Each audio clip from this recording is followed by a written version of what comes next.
honored to have Paul back for this program. I've seen this twice. It's an amazing show. It will be available on our YouTube channel, which is called History Collective, all one word mashed together. And on that YouTube channel, you'll be able to see about 130 different interviews, documentaries, everything from celebration of the Black Cat riots to the Queen of Silver Lake pageant in the early 90s, which no one's ever seen, but it's on YouTube, and Cheryl was part of that. So it's quite interesting. There's interviews with incredibly interesting Silver Lake people, architects, artists, business people, restaurateurs. It's really a great resource for our neighborhood. It's also archived with the USC Library. It's part of their permanent archive of the history of Los Angeles. Cheryl? Yeah, we did an interview with the owner of the Vista Theater, which now is going to open with the new owner, Quentin Tarantino. But we have a long interview with Lance Alspa, which might be. We also have one with what's his name? The manager. Yeah, Lance Alspa. Yeah, Lance, sorry. The previous owner. So, this is Cheryl Whitcomb. She's my co-chair of the Silver Lake History Collective. We are a branch of the Silver Lake Neighborhood Council. We've been in existence for about 16 years now.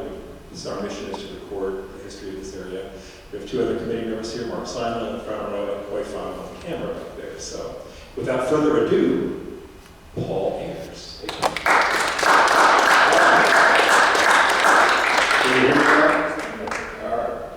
So let's see. All right, so we start out with empty. This is what LA looked like before people showed up. We're looking at the beach in Torrance down towards Palos Verdes, the Palisades, looking into the Cahuenga Pass, basically an empty campus for people to fill. The limpid Los Angeles River, which is in its tame mode in this moment, and backing it all the Traverse Range of the San Gabriels, then known as the Sierra Madres. There were people who were indigenous and still able to get their photographs taken when photography came to Southern California to talk to the people, but mostly they were gone by this time, wiped out by their encounter with European civilization. Supplanted by the Californios, this is the Lugo family in 1870, who themselves were supplanted by the influx of Yankees. Benito Wilson came in and married into the Californios. That's Ramona, his wife of 15 years old. She had 2 children and died. Lucky Baldwin, who came in just to basically make a lot of money on land. But their model was still primarily agricultural. This is San Fernando Valley, dryland farming and wheat. Pumpkins in the valley. But then you have the small Los Angeles, circa 1870. And if nothing else had happened, it would have probably developed like a lot of other California towns other than San Francisco, Tascadero, some other small town. But then something happened, the first inflection point. And that was the coming of the Transcontinental Railroad. Southern Pacific arrived in 1876, followed by the Santa Fe in 1887. And they brought people from the east who were amazed by this Mediterranean climate where you could go to the beach at Long Beach and just hang out, or experience Eaton Falls in San Gabriel, or go to the romantic island of Santa Catalina, or take Professor Lowe's wonderful mountain railway above Altadena. But above all, there was a land without winter. So many postcards went back to these roses in midwinter. And this blew people's minds. And in the great wars between the Santa Fe and Southern Pacific, people came. And in Pasadena,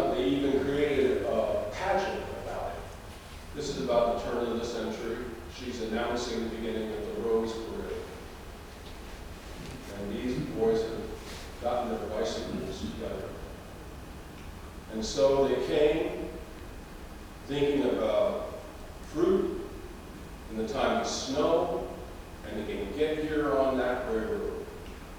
And they came, and they came, and they bought land, and the land and the town expanded.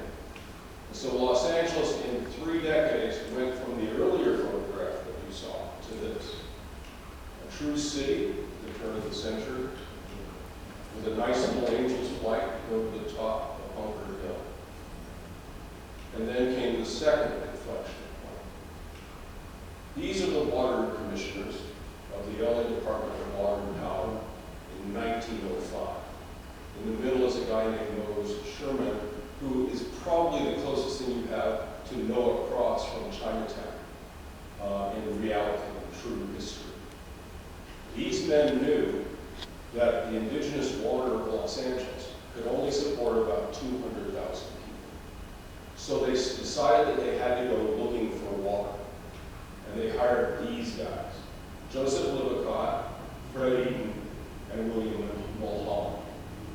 And they went up to the Owens Valley, and they saw all this water doing nothing. And William Mulholland, in the early 20th century exuberance, they've got the Panama Canal and other wonderful engineering feats, created a straw to suck that water all the way down to Los Angeles. And on November 5th, 1913, they opened the gates, people came out, and if there's one photograph that probably is the most important photograph in the history of Los Angeles, it's this one. William Mulholland saying, there it is, take it. So Los Angeles before the water looked kind of like this. It was pretty much confined to the central core. Once it got the water, it expanded up into the valley, to the west side, and of course down to the harbor, which was a whole other story in terms of its development that I'm not covering in this. And that water allowed the entire San Fernando Valley to be developed on the west side. And in order to sell the land, the capitalists built an incredible rail system, exemplified by the Pacific Electric system, which took you to Glendale, to Balboa, where I live. And if, to exemplify the exuberance of the time, the city fathers decided to build a new city hall in 1926. And if nothing else exemplifies Los Angeles, or come to characterize Los Angeles, it's this building finished in 1928. So that it's now part of our mythology. And you get these weird cars, postcards, that seem like there's flying saucers flying around. And the third inflection point, the movies. The movies fled to Los Angeles in 1913, escaping from Edison, who had attempted to enforce patents on the movie process and for the sunshine. Within a few short years, these three people, this is 1919, these three people are probably the most famous people in the world.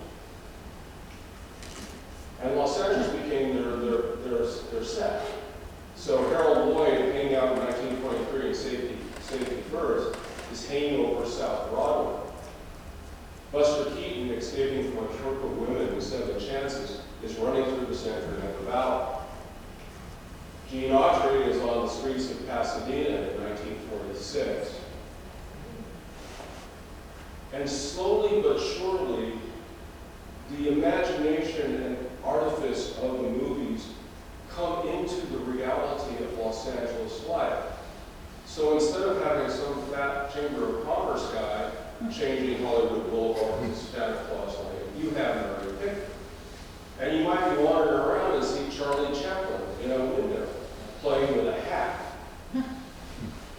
And the scenery that was the part of the artifice, near the Thief of Baghdad at UH, the United Artists lot, or Intolerance, where the Vista Theater is now, entered into the vernacular architecture. Brown's Chinese, the Brown Derby, the pup,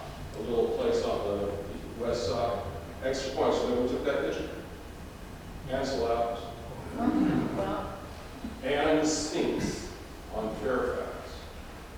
And not only did it enter those types of activities, but it started getting into really basic institutions like religion.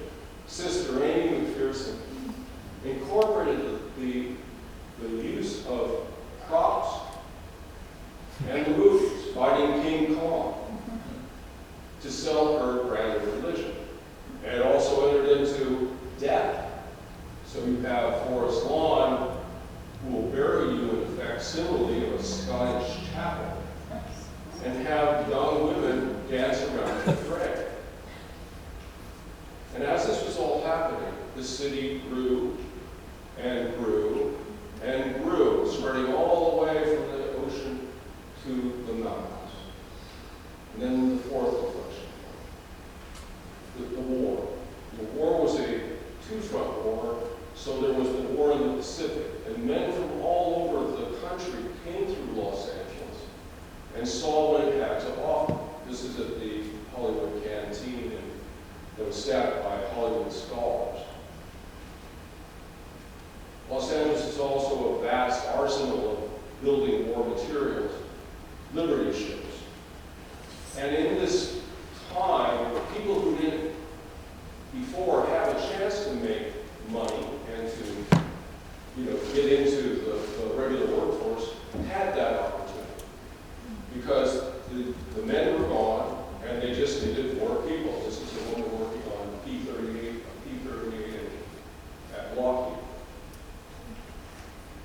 The one great sin of the time was the racism being focused at our Japanese brothers, citizens, because of their ethnicity, being taken to concentration camps by the FBI.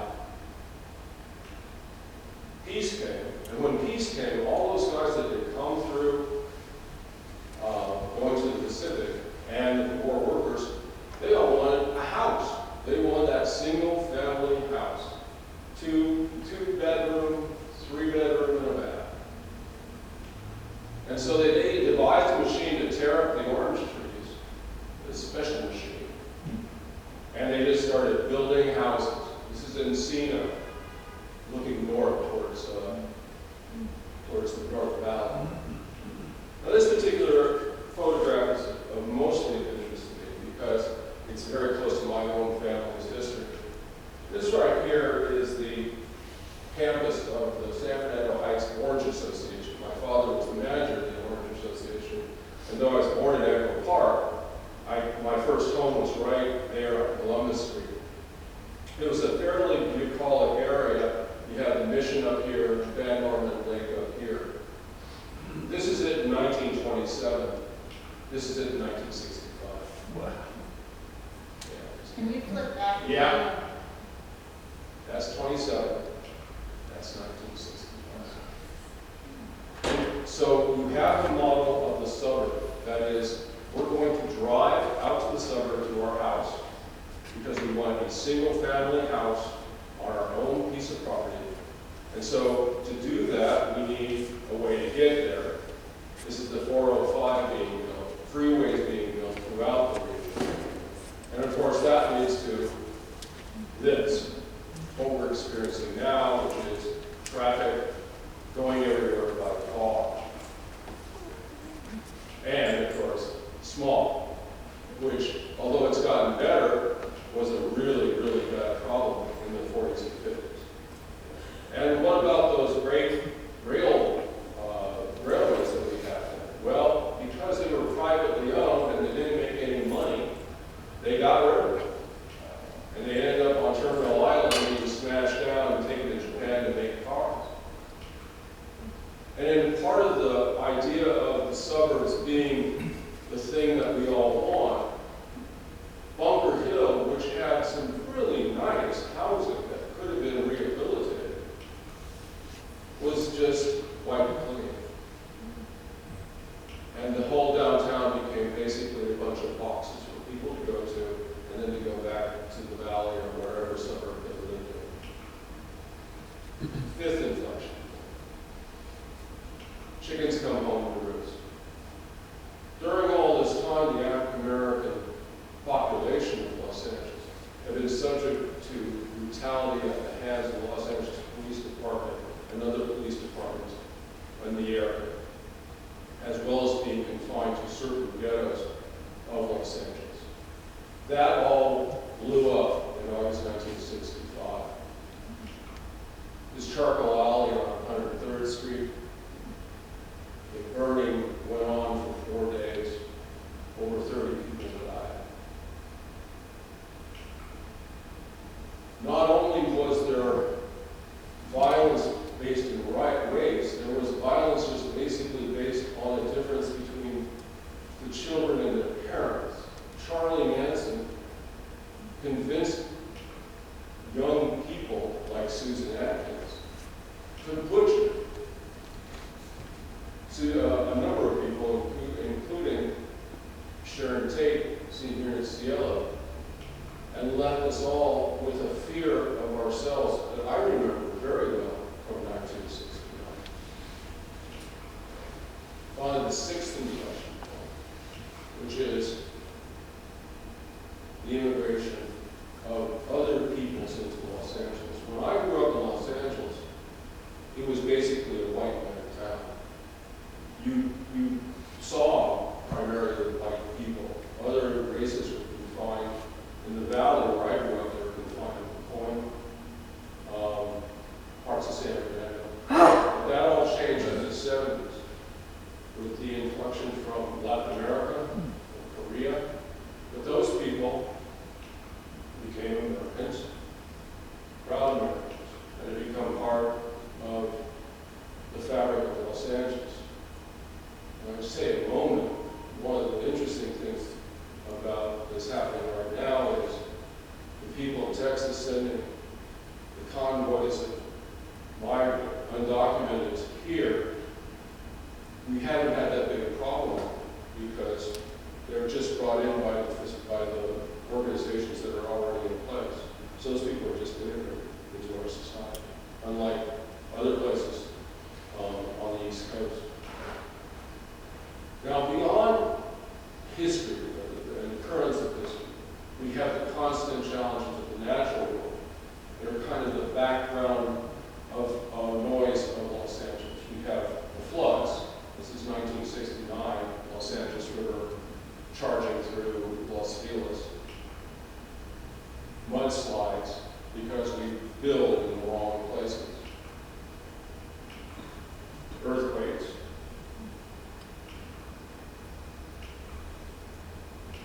And fire.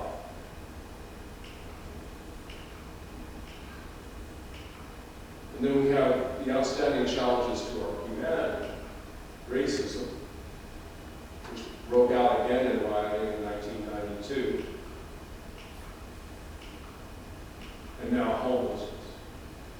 In the background you can see City Hall.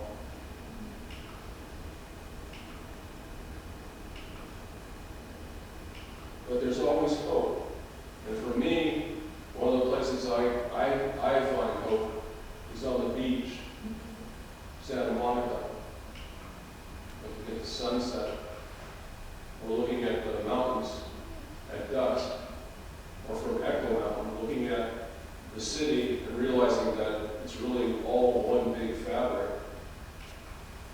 We have wonderful architecture that's being built in the town. And although he's leaving for New York, he's still a wonderful addition to our life. And we have a strong, committed population, which in January 2017 said, we are here and we're not going away. But above all, we have the young people who I think lead us into a new place, a better place, and I have hope for them. That's it.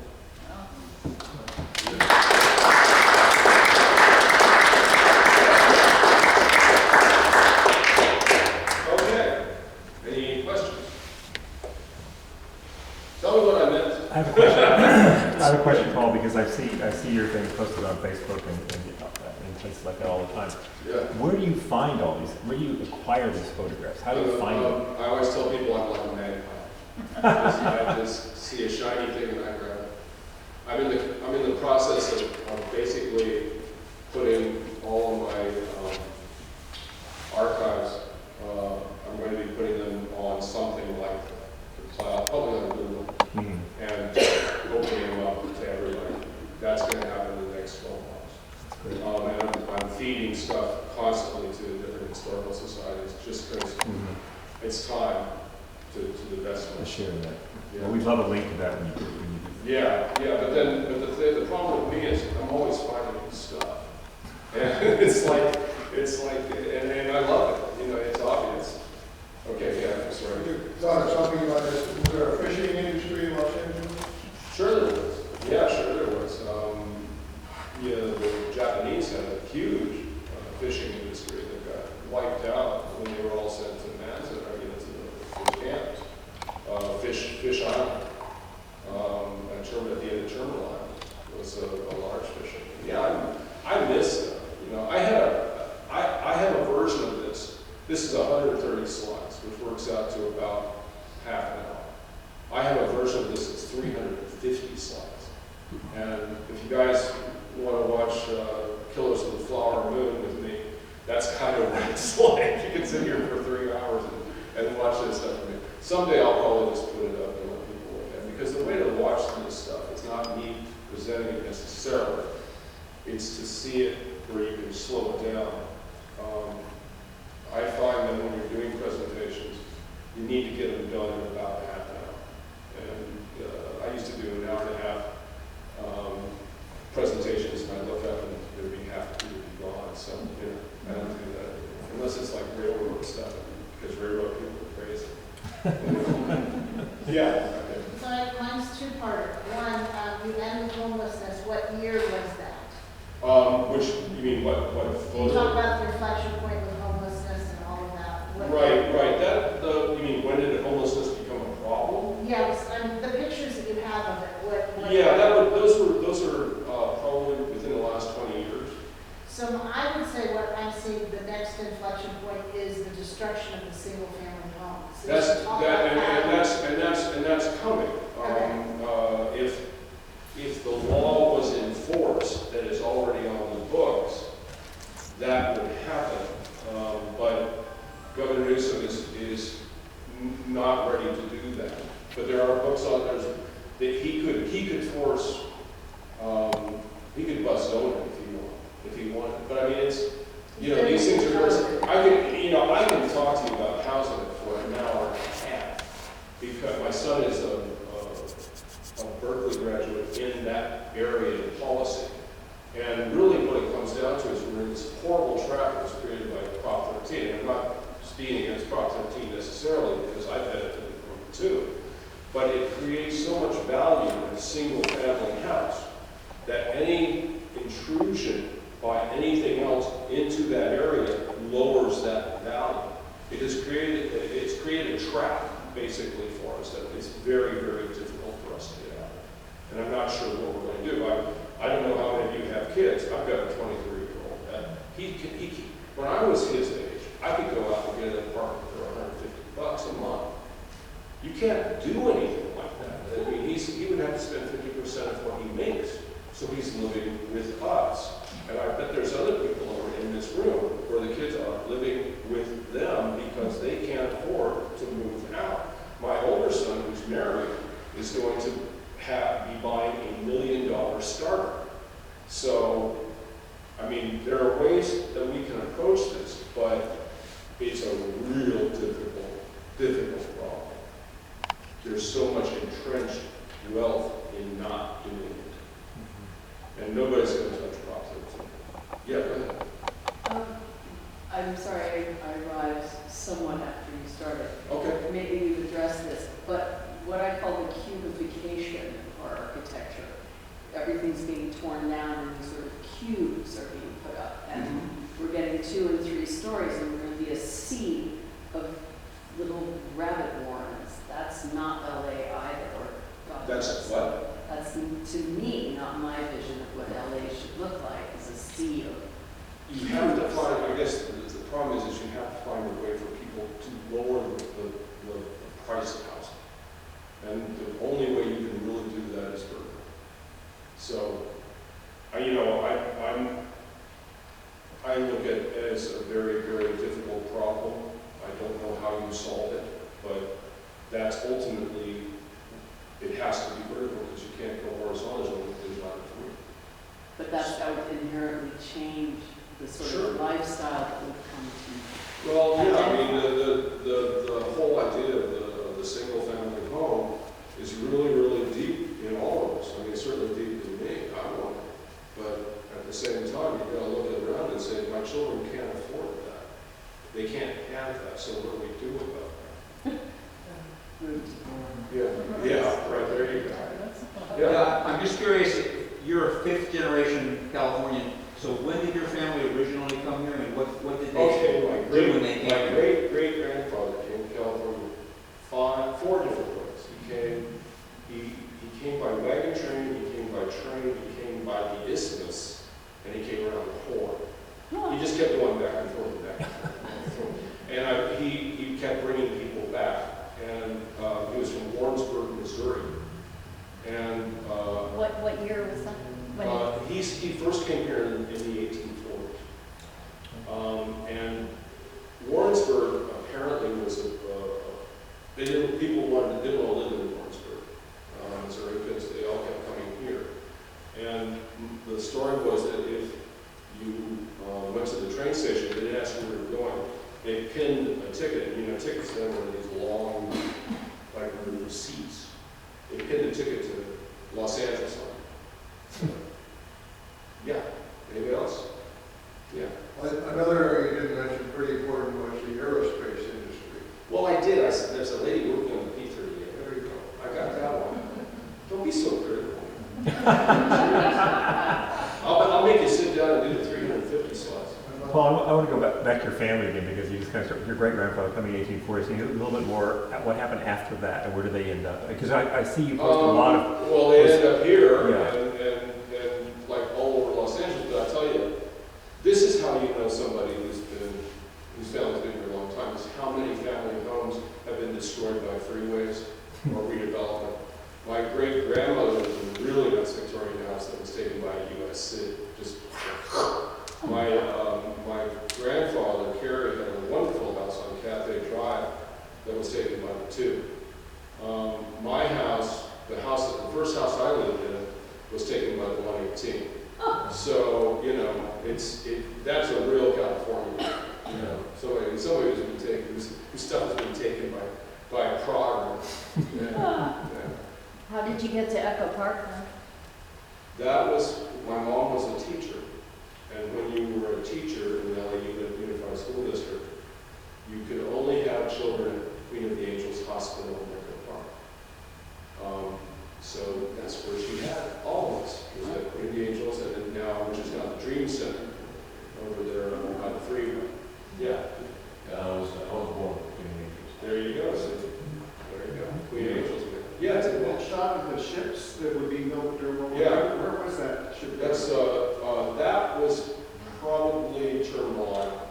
It was probably the Kaiser shipyard at Terminal Island. And they actually, the Pacific Electric had a special car that went there. And they didn't own the cars, they ran the cars, they were owned by the government, the United States Maritime Agency. And they ran them right down there. And you got out there and you built that whole thing. Was it a big Navy port here? Because San Diego was. It was. Long Beach was a big Navy port. Yeah. San Pedro's a big Navy port. But San Diego is a better Navy port because it's closer to everything. But at that time there were ships everywhere. Yeah. Anybody else? Last tag. Go ahead. So how did you source all your photos? You take what percentage yourself and what percentage do you acquire? Pretty much I acquire everything. What I do, and I haven't been doing it as much as I used to, is I do comparison shots. So I'll go out and you see my Pacific Electric show, which is up on my YouTube channel, you'll see I do a lot of comparison shots there. But usually I'm taking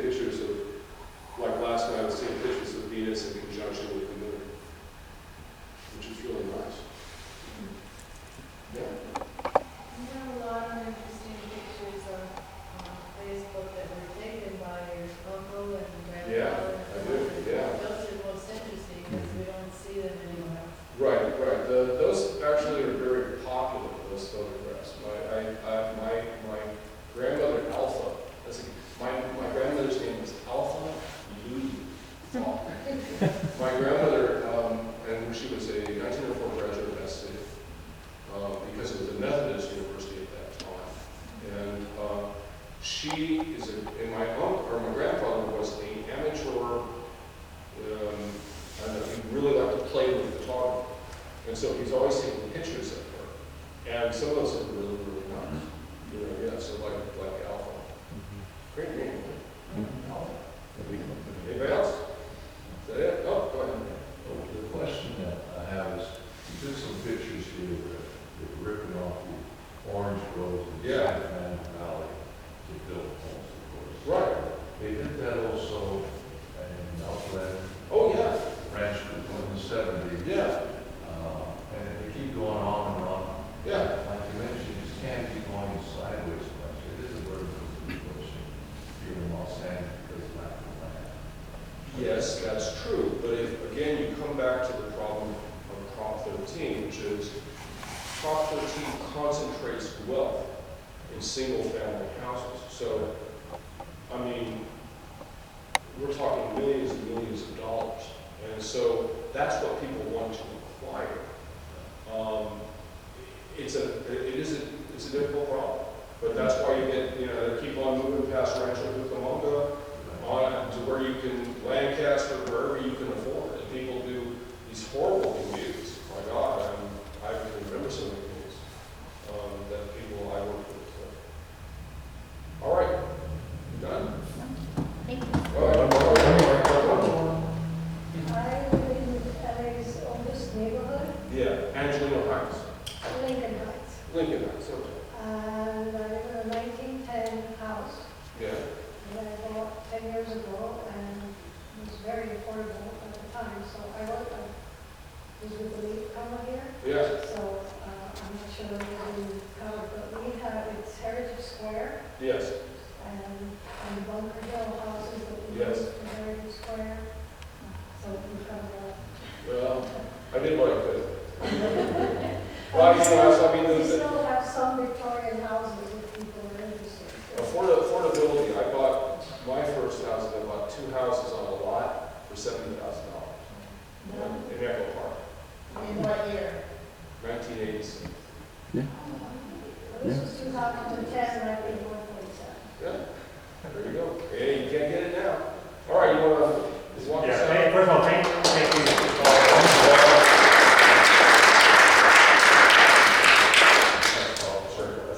I just have a final question, because we love doing these events and we're always trying to promote them in different ways. How many people, here, just raise your hand, how many people are here because you know Paul?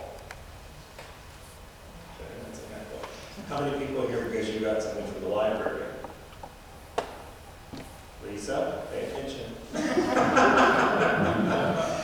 How many are here because you saw something on the east, in the East Side? How many are here because you got something from Facebook? Okay. All right. Thank you for coming. Thank you. Appreciate it.